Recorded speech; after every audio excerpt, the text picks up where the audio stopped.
I think these Georgia Bulldogs could make or break Georgia's season in 2025. That's what we're going to talk about in today's video, because I think there are a lot of guys who, if they play really well and can take a big step forward, could help Georgia possibly win another SEC title, get back into the playoffs, and possibly compete for another national championship. But if they don't, and they stay the same or unfortunately go backwards, maybe this isn't going to be the season for the Dogs in 2025. So let's jump right into it, because there's several names on both offense and defense that we're going to talk about in today's video that have a lot of pressure on them. And we're going to start on offense. Now, we're not talking about the quarterbacks because we're going to talk about them all offseason. Of course, there's a lot of pressure on Gunnar Stockton. Of course, he is the obvious make or break guy. If Gunnar Stockton has a massive season, Georgia could have a special season. If Gunnar Stockton doesn't and things don't go super well offensively, then yeah, they're going to really struggle. So that's obvious, right?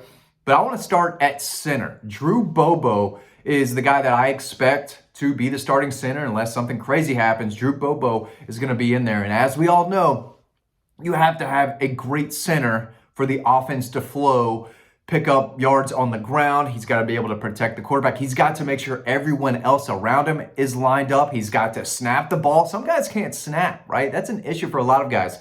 And he's coming in. This will be his first year starting. Now, he did play in all 14 games last year. He's got experience. This is his fourth year with the team.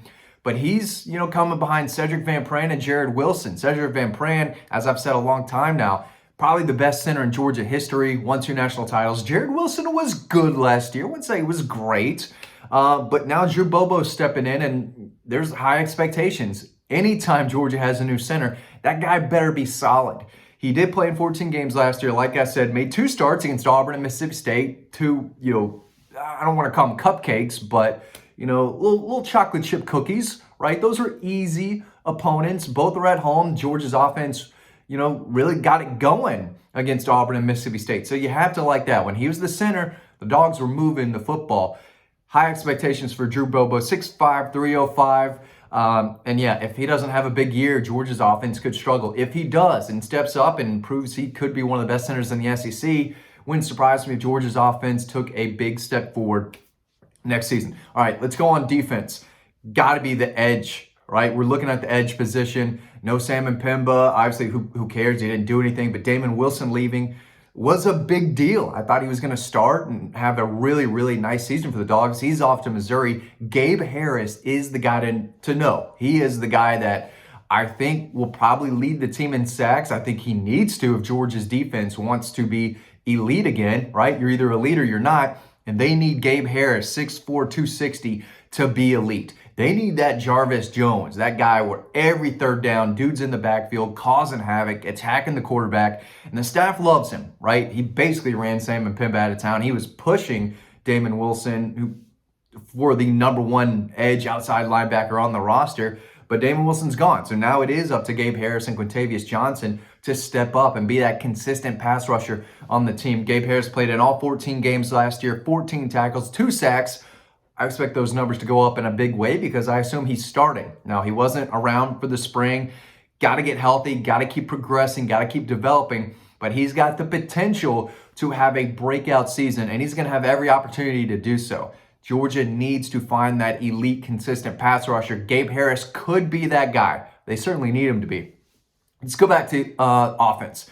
Whoever's at left tackle, Ernest Green, Monroe Freeling, they're going to have to step up and play better than they did last season. If whoever wins that job doesn't have a big year, Gunnar Stockton is going to be running for his life, and it's going to look very similar to that Notre Dame game where Monroe Freeling just got whooped. But Ernest Green got whooped pretty bad against Ole Miss, right? That was a bad game for whoever was lining up, especially on that left side.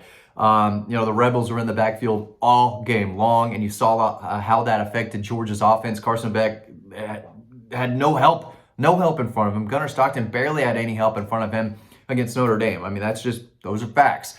They need improved play at left tackle, or else it could be a real struggle for the Georgia offense. I think Ernest Green will get back and be the starter. He started there 9 times before getting injured later in the season. Monroe Freeling made 4 starts last year, but Ernest Green will be in year 4. Monroe Freeling will be in year 3. You expect both of those guys to step up and not only play well, but be leaders on the offense. I mean, Monroe Freeling was a former 5-star for a reason. He's lean, he's athletic, he's got length. Ernest Green played like a potential bully in 2023. He was okay when he was healthy last year, but bad game against Ole Miss. Then he got dinged up. But they've got to solidify that left tackle spot and find someone who can dominate there. If they have better play at left tackle, things will be so much easier for Gunnar Stockton and the Georgia offense.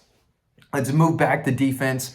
I got a big question mark. Whoever wins that number 2 cornerback job. Right now, it looks like it's Daniel Harris, who had a really nice G-Day, but they were pushing him.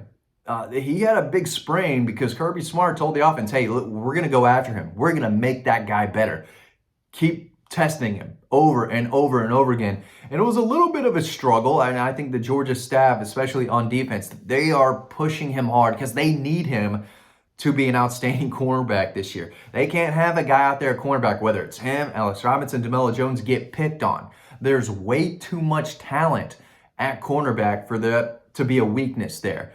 Dalen Everett showed last year he can make some plays. He's not perfect, but he's one of the best returning starters in the SEC and made big plays when they needed to down the stretch. So I expect him to have a really nice final senior season. But that number 2 cornerback job, a lot of pressure over there. Whoever wins it needs to have a really good season. Right now, it looks like Daniel Harris will be that guy, but if he goes down for whatever reason or loses his job, then it's up to Ellis Robinson or DeMello Jones or someone else to say, hey, I'm not the weakness on this defense. You're not going to pick on me, right? And they're going to play a tough schedule, and they're going to play teams that are going to air it out and say, who's the weakest defensive back on Georgia's roster? We're going to test him. We're going to go after him.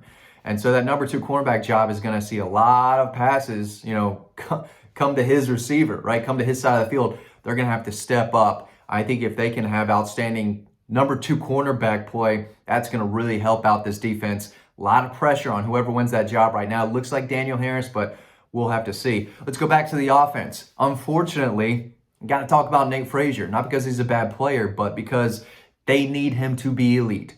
No other way around it. It's a banged up room right now. I think Chauncey Bowens could be a serviceable number 2. I think a healthy Roderick Robinson could be a really solid number 2. Bo Walker, a freshman, I think we'll see him, but I don't think that's a guy that they can rely on and carry the rushing attack. If something happens to Nate Frazier, I think they might be in some serious trouble. That's just how I see it right now, especially because Roderick Robinson's dealt with injuries for the past year plus. Chauncey Bowens, it's serviceable. He's fine. Maybe he steps up and becomes a really impactful number 2. It wouldn't surprise me, but I don't know if he's a solid number 1 that can put the offense on his back and carry Georgia to victory like I think Nate Frazier can. I think Nate Frazier still getting better. I think he could be one of the best running backs in the country this year. They need him to be. And he's a big deal for this offense. They need him to be at his best. And so there is a lot of pressure. And if he has a monster season and can go over that 1,000-yard mark and be a consistent option in the run game, Georgia could have a really, really nice season on offense. The rushing attack has to get better, and it starts with Nate Frazier. Defensively, let's go back to the defense. C.J. Allen. If C.J. Allen can take that next step in year 3 like Roquan did, like Nakobe Dean did, like Jalen Walker did, you might have a possible Butkus finalist / award winner once again in Athens. Now, this guy, he's not perfect. He's still growing. He's still developing as a player, but he's got the potential to do it. He's got great instincts. He can run. He can hit. He's a leader. He knows the offense. He knows the defense in and out. I expect him to have a massive, massive year 3. And if he does take that year 3 jump like a lot of other linebackers have in the past, that could be the leader Georgia needs on defense. I already think it could be, but if he turns out to be one of the best linebackers in the country, like I think he's possibly capable of being, again, that is going to help Georgia be an elite defense and get back to where they once were. They were elite at times last year. They weren't super consistent.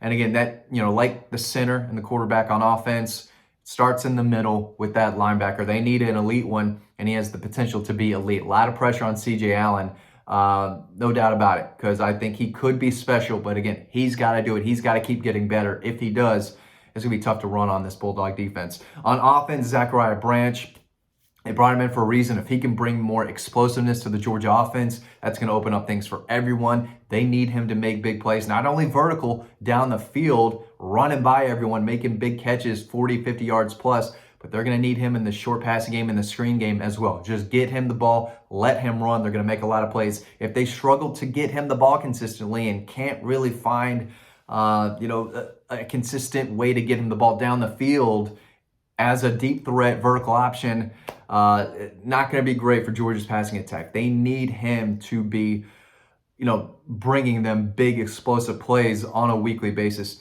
And then on defense, Jordan Hall. If that guy can stay healthy and turn into the player they think he could be, Georgia's defensive line, I think, will be better than people think, and could, again, help them to have an elite defense. It's up to him. Year 3 for Jordan Hall. If he's healthy, I think he could be one of the breakout players on this team. Just a few guys to keep an eye on. Make or break, maybe a little harsh, but it's the offseason. We're talking about it. Let me know what you think in the comment section below. Thanks for watching, and I'll see you on the website.